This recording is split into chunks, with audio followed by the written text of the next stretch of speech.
ఉంది. అంటే ఇక్కడ ఎక్కడ పుట్టేవనేది కాదు, కానీ మనకు ఒక రికగ్నైజేషన్ పర్సన్స్, ఒక మెంటర్స్ ఉండాలి.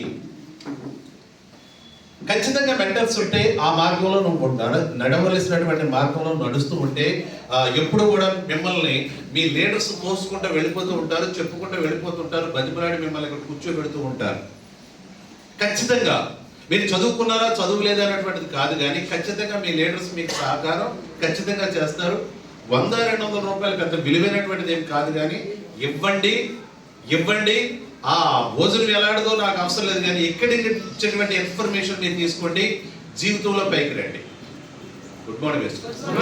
ఒకవేళ మీ సెల్స్ ఎవరైనా మోగేటువంటి కార్యక్రమంలో ఉంటే వాటిని ఆఫ్ చేసి నోరు మోయించండి. ఒక హాఫ్ అన్ అవర్ మీ జీవితాంతం మనం నోరు తెలుసుకోవచ్చు, వాటిని మాత్రం నోరు మోయించండి. వీటిని కాదనమాట. Good morning. 2004లోనే నాకు అర్థమైంది ఉద్యోగంలో డబ్బులు లేవన్న సంగతి నాకు అర్థమైంది. Rich dad poor dad book ఏం చెప్తున్నాడు అంటే, మీరు ఇంటికి వెళ్ళి చదువుకోండి. తన సొంత తండ్రి పెద్ద ఆఫీసర్, తన ఫ్రెండ్ జిమ్మీ తండ్రి 8వ తరగతి. జిమ్మీ తండ్రి ఏం నేర్పుతున్నాడంటే, డబ్బులు ఎక్కడ ఉన్నాయో నేర్పుతున్నాడు, రికగ్నైజేషన్ ఎక్కడుందో నేర్పుతున్నాడు, డబ్బుల్ని ఏ విధంగా పొదుపు చేసుకోవాలో నేర్పుతున్నాడు, డబ్బుల్ని ఏ విధంగా ఖర్చు పెట్టాలో నేర్పుతున్నాడు, డబ్బుల్ని ఏ విధంగా సేవ్ చేయాలో నేర్పుతున్నాడు. జిమ్మీ తండ్రి 8వ తరగతి.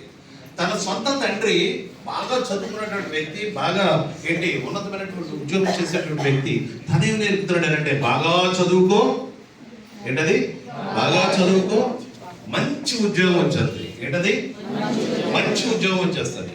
అదే మీరు చేసేటువంటి పని. ఏం చేస్తున్నారు? తన సొంత తండ్రి ఏదైతే చెప్తున్నాడో అదే నేర్పుతున్నారు మీ పిల్లలకి. Yes or no? అవునా కదా? బాగా చదువుకో, నువ్వు ఉన్నత స్థితికి వచ్చేస్తావు అని చెప్పేసి. ఏమైందంటే, తన సొంత తండ్రి కొన్ని లక్షల రూపాయల అప్పులతో చనిపోయాడు. జిమ్మీ తండ్రి 8వ తరగతి, అతడు కొన్ని లక్షల రూపాయల దాన ధర్మాలు చేసి చనిపోయాడు. ఎవరి గ్రేట్? జిమ్మీ తండ్రి గ్రేట్. దాన్ని వర్ణి